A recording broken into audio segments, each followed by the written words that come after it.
Robert, I want to talk about Brian MBUEMO to Manchester United, the latest on Marcus Rashford and the situation that's going on there. I'm going to be talking about Garnacho, Diego Leon, Anthony, and much more. Toby Collier, latest as well. So let's get straight into it. Listen, I'm going to start off by talking about the Brian MBUEMO situation now. It's coming in from Fabrice Hawkins, I think works with French journalists, suggesting that Manchester United, Arsenal and Tottenham are monitoring Brentford striker Brian MBUEMO. I think he would be perfect for Manchester United. He's a player who works hard, he's Premier League proven. And initially, for me, he would be absolutely key to what we're trying to do. We only have Ahmad, who's really the only left-footed player in there. I think MBUEMO has so much quality, he's so good on the ball, and I think he's a very technical player. I think what we need from that inside forward would be fantastic. Now, Brentford would probably want a lot of money. I think he is 25. He'd be absolutely perfect for that role. And he's one of those players. He's like a Cunha. He's like a Morgan Rogers. He's someone who can carry the ball effectively, can score goals. Good from penalties if you need him to take one. As I said, the only issue would be the price. But he would definitely be someone I do go after, because you look at maybe Garnacho leaving, which I'll talk about next. Rashford out the door. We do need creative players in that inside forward. And I think MBUEMO is definitely one of them. Now, the next day, Garnacho is open to the idea of Napoli's proposal. His salary would not be a problem. Manchester United demanding £67 million, while Napoli would only put £38 million, including bonuses, on the table. Listen, Garnacho is definitely up for sale. No player is safe at Manchester United. Manchester United could sacrifice Rashford, Garnacho, Manu to avoid any profit sustainability rule issues. All three players have been linked with moves away, particularly Rashford mainly. But on the Garnacho situation, there's no... you can't deny the fact that clubs are interested in Garnacho. I mean, 38 million would be a disgrace. United are valuing 70 million. I think Garnacho is probably worth about that. It'd be silly to go anything above and anything lower. I think Garnacho is a player who, another one who struggled this season. People are saying, does he really fit the system? I think he can be a big player. For me, I would personally keep him. Clubs are interested in signing him.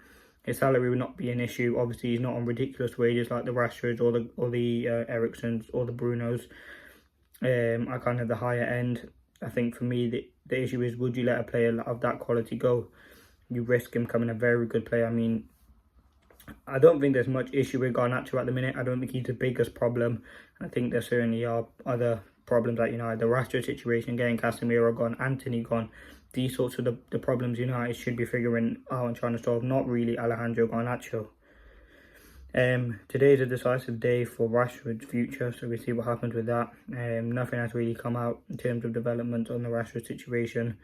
We just know that Milan are still interested in. Representatives are in talk with Manchester United over a potential loan deal. This camp has spoken to a number of clubs in Italy and Spain.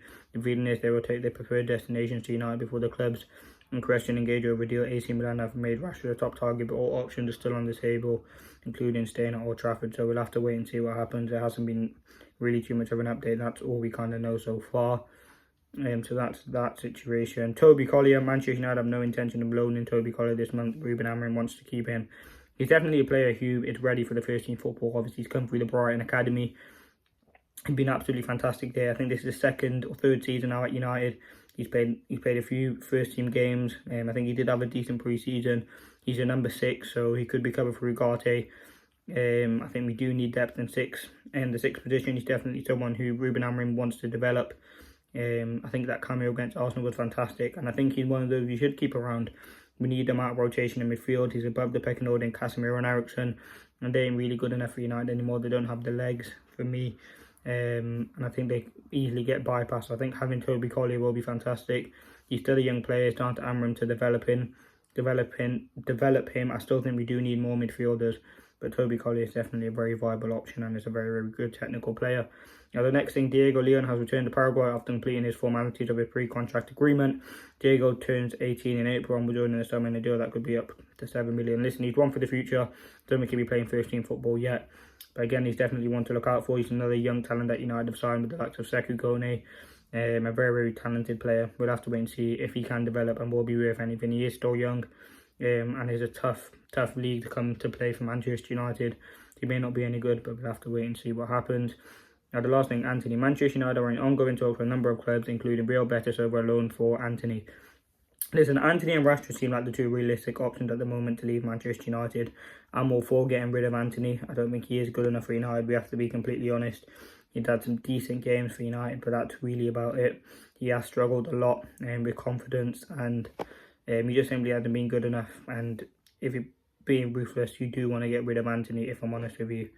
But let's see what happens. I think Anthony, again, he hasn't been a great signing for United. He struggled a lot with confidence, performance, and a lot of sort of things that we expect. He was a ridiculous sort of signing, so I'm hoping United can get some money for him, whether that's a loan with a permanent, but clubs like Olympiacos, Real Betis are certainly interested. That's been the latest news. Thanks for watching. Peace.